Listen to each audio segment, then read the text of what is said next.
बोलती पुस्तके. ज्यांना वाचनाचा नाद त्यांना बोलती पुस्तके घाली साद. आमचं चॅनल सबस्क्राईब करा आणि सबस्क्राईब करायला इतरांनाही सांगा. नमस्कार श्रोते मित्र हो, बोलती पुस्तके सादर करीत आहे ज्येष्ठ लेखक जयवंत दळवी लिखित कादंबरी बाजार, प्रकरण दुसरे. देव त्या पुतळ्यापाशी तसाच बसून होता. मनातनं विचार करीत होता, आपण दुपारी एसटीतनं उतरलो. मुंबई आली म्हणून सगळे उतरले म्हणून आपण उतरलो. बरोबरच्याला विचारलं, मुंबई खायच्या दिशेक? तर तो काही बोलला नाही. काही बोलला तर ते देऊला कळलं नाही. त्याच्या तोंडात सुवासिक पान तंबाखू भरला होता. त्यानं त्याला बरोबर बोलावला हे कळलं. देऊला वाटलं तो वाट दाखवतोय. देऊनं त्याचं सामान उचलून टॅक्सीत टाकलं. दोघेही टॅक्सीत बसले. टॅक्सी स्टेशन समोर आली. देऊ त्याचं सामान घेऊन आगगाडीपर्यंत गेला. आगगाडीत त्यानं त्याचं सामान चढवलं. त्यानं देऊला समोरच्या डब्यात बसवलं. तिकीट दिलं आणि 2 रुपये दिले. देऊनं 2 रुपये घेतले नाहीत. त्यानं ते आपल्या खिशात टाकले आणि शेवटलं स्टेशन बोरीबंदर असं सांगितलं आणि गाडी सुटली. तो बोरीबंदरला आला. म्हणजे कुठं आला आणि का आला हे त्याला समजलं नाही. जिथं तो एसटीतनं उतरला तिथंही तो थांबू शकला असता. त्या तंबाखूवाल्यानं काही न बोलता असं का केलं? त्याचं सामान चढवायला त्याला इसम हवा होता म्हणून त्यानं ते 2 रुपये हमालीचे दिले होते. आपण ते घेतले का नाही? एक वेळचं पोट सुटलं असतं ना. त्याच्या पोटात जबरदस्त आग पडली होती, पण ती नवीन नव्हती. देव बोचकं घेऊन उठला. त्यानं खमिसाच्या आत कमरेकडे चाचपून पाहिलं. ती गाठ तिथं होती. गावकरानं दिलेल्या नोटांची पुडी त्यानं एका फडक्याच्या गाठीला बांधली होती आणि ती गाठ त्यानं कमरेला बांधलेल्या सुतळी करगोट्याला अडकवलेली होती.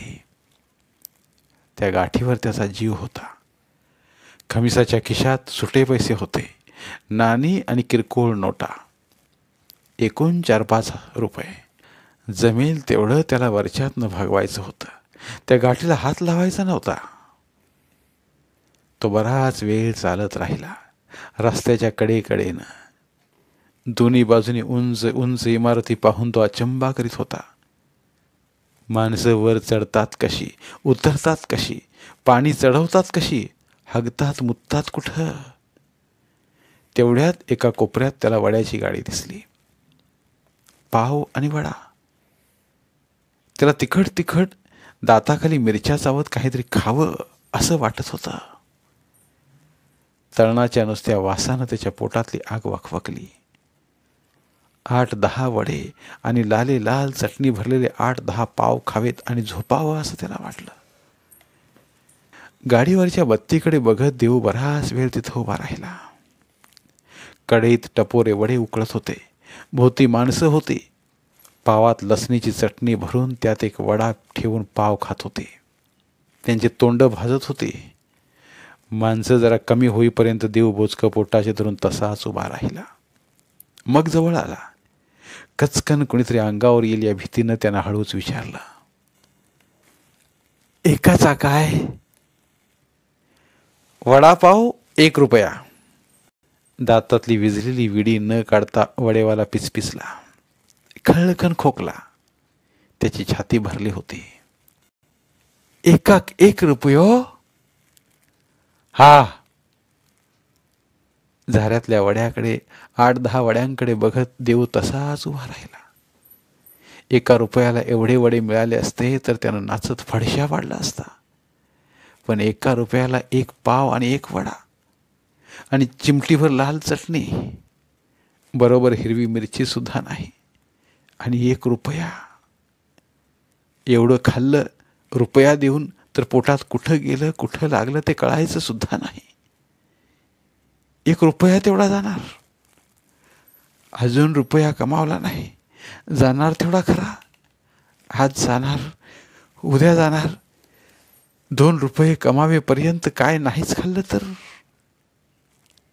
2 रुपये हाती आले तरच भूक लागेल, नाहीतर नाही लागणार असं का नाही? हो ना, काय ता वडापाव दे, दे 1 रुपयाचो, असं म्हणत देऊनं बोचकं खाली ठेवलं आणि त्यावर बसत तो स्वतःशीच म्हणाला, जाऊ खाऊया, विलाज काय. हातात पडल्या पाव वड्याकडे तो बराच वेळ बघत राहिला. 1 रुपया दिला होता. बराच वेळ त्यानं तो वडापाव नजरेनं खाल्ला. 2 मिरच्या असत, असं त्यानं वडेवाल्याला विचारलं, पण त्याचं लक्षच नव्हतं. मग त्यानं तो मचमच करीत खायला सुरुवात केली. खूप वेळ 8-10 पाव वडे खाल्ल्याप्रमाणे. वर पाणी प्याला, पण त्याला एकाच ग्लासावर भागवावं लागलं. वडेवाल्याचा पोऱ्या त्याच्या अंगावर केखाडला. ग्लासावर पाणी मिळायचं नाही म्हणाला. आवशिक खांब, या काम कठीण झाला. रुपयाचं वडा खाल्लो तर पाणी पण नाही, मरो. असं स्वतःशीच पुटपुटत तो उठला. इथं पाणी सुद्धा फुकट मिळत नाही म्हणून मनातून तो टरकल्यासारखा झाला. खूप रात्र झाली होती. देऊला रात्रीची भीती नव्हती. भीती वाटेल असा काळोख सुद्धा नव्हता. पण तो असा आकाशाखाली कधी झोपला नव्हता. उन्हाळ्यात तो खळ्यात निजायचा, तेव्हा वर आकाशच दिसायचं, पण पाठीमागे त्याचं घर होतं. साबाजी अदनबदन खोकायचा. झोपेत कोणीतरी ओरडायचं, पोरगं रडायचं. आपण आपल्या घरी आहे, निर्धास्त आहे असं वाटायचं. हे वेगळंच काहीतरी होतं. झोपायचं कुठं? बंद दुकानाच्या फळीवर तो बोचकं धरून बसून होता. हळूहळू उघडी नागडी माणसं काखेत काय ना काय धरून आली. कुठनं येत होती कळत नव्हतं. मुंग्या बिंग्या बाहेर याव्यात तसं काहीतरी होत होतं. पटापट पथाऱ्या टाकून माणसं जमिनीवर झोपत होती. देहूकडे गोधडी नव्हती, त्यामुळं त्याला जमिनीवर झोपणं कठीण होतं. हवा सुद्धा थंड होती. थंडीचेच दिवस. 4 दिवसांनी गावात जत्रा. जत्रेचे दिवस म्हणजे थंडीचे दिवस. लक्षात यायला हवं होतं. थंडी असणार ती. गोधडी ही लपवून कुंपणाबाहेर टाकली असती तर कुणाला कळलं नसतं. बोचकं जरा मोठं झालं असतं, पण आज गोधडी उपयोगी पडली असती. कानाभोवती टुवाल गुंडाळून तो फळीवर आडवा झाला. त्याला बरं वाटलं. बरी झोप येईल असं वाटलं. बोचकं कपाळाखाली ठेवलं. त्याची एक गाठ आपल्या गळ्याभोवती बांधली. बोचकं कोणी नेईल म्हणून कमरेची गाठ चाचपली आणि पोटाशी हात जोडून तो उत्ताना झोपला. झोपलाही. कोणीतरी त्याला दंडाला धरून गदागदा हलवला.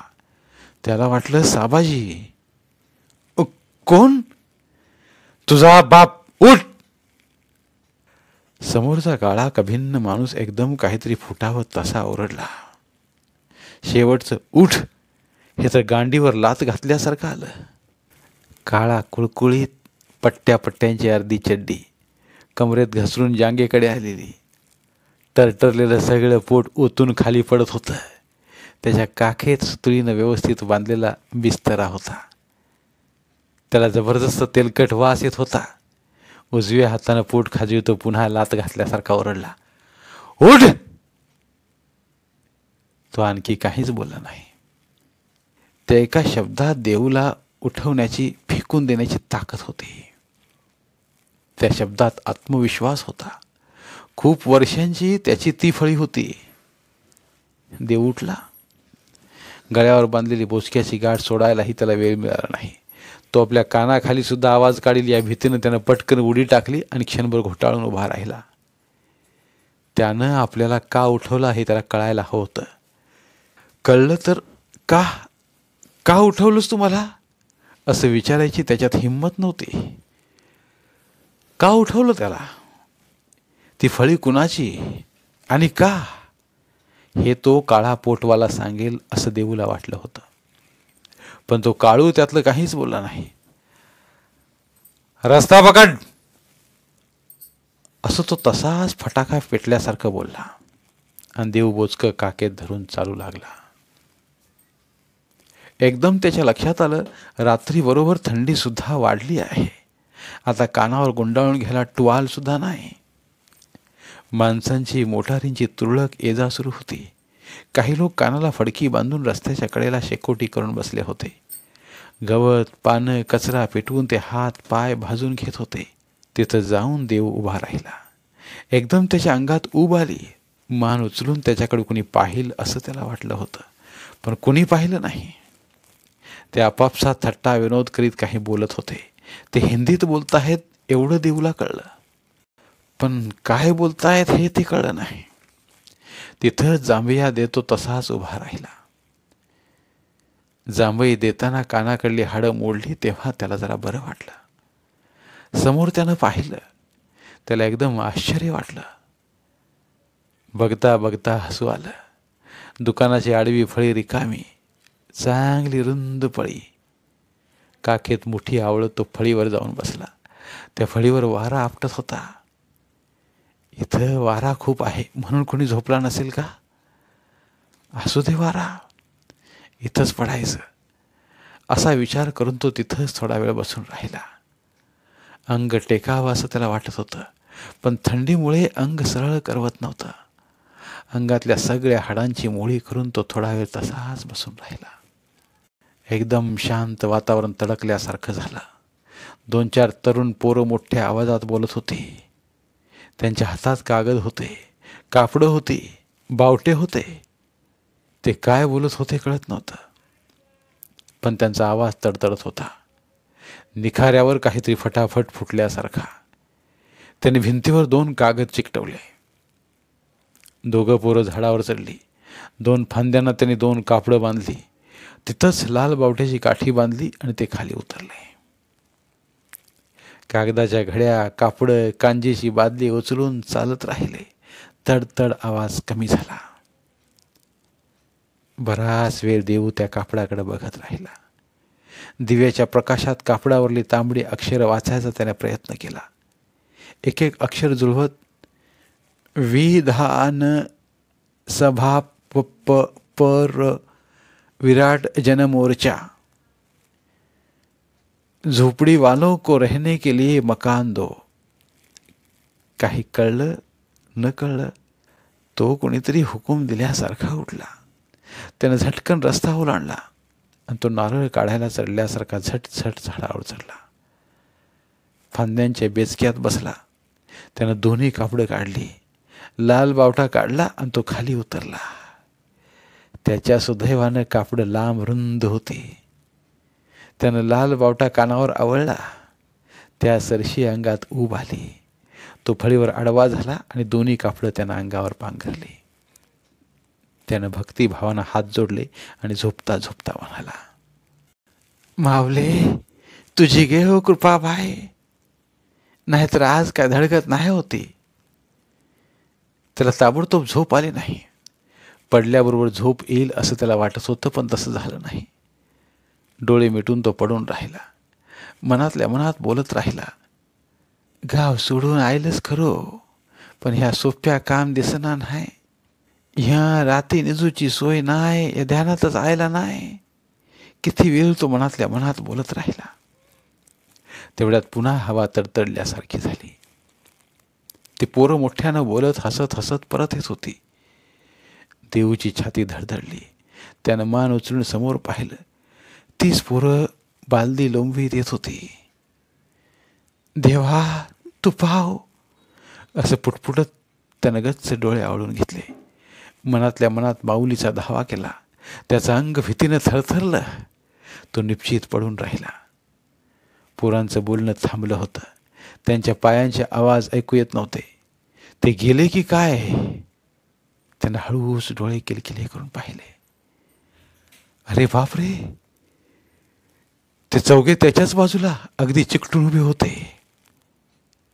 मड उचलायला थांबल्यासारखे.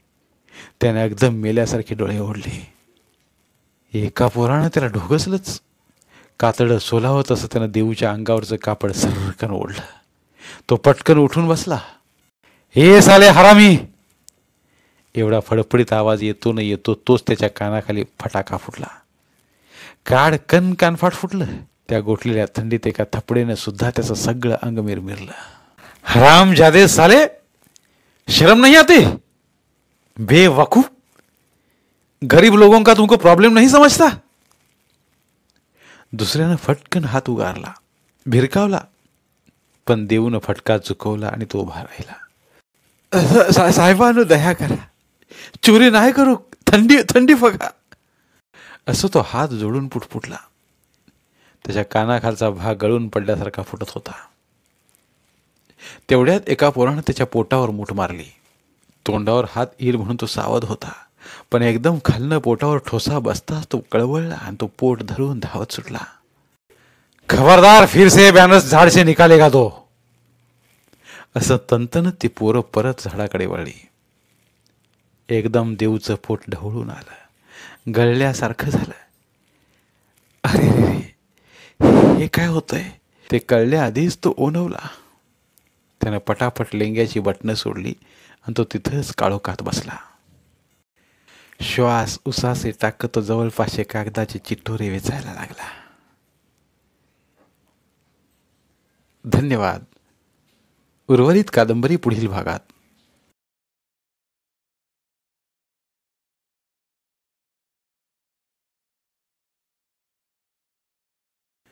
धन्यवाद. प्रिय श्रोते मित्र हो, आपल्यासाठी एक आवाहन. आमच्या चॅनलच्या प्लेलिस्ट विभागात तुमच्यासाठी शेकडो कादंबऱ्यांचे ऑडिओ बुक्स उपलब्ध आहेत. तिथे प्रत्येक कादंबरीचे सर्व भाग एकत्रित मिळतील. त्यामुळे सध्या सुरू असलेल्या क्रमशः कादंबरीच्या पुढील भागासाठी वाट पाहण्याची गरज नाही. तुमच्या वेळेनुसार तुम्ही संपूर्ण कादंबरी सलगपणे ऐकू शकतात आणि साहित्याचा आस्वाद घेऊ शकता. कृपया आमच्या चॅनलच्या होमपेजवर जाऊन प्लेलिस्ट चेक करा आणि तुमची आवडती कादंबरी निवडा. धन्यवाद.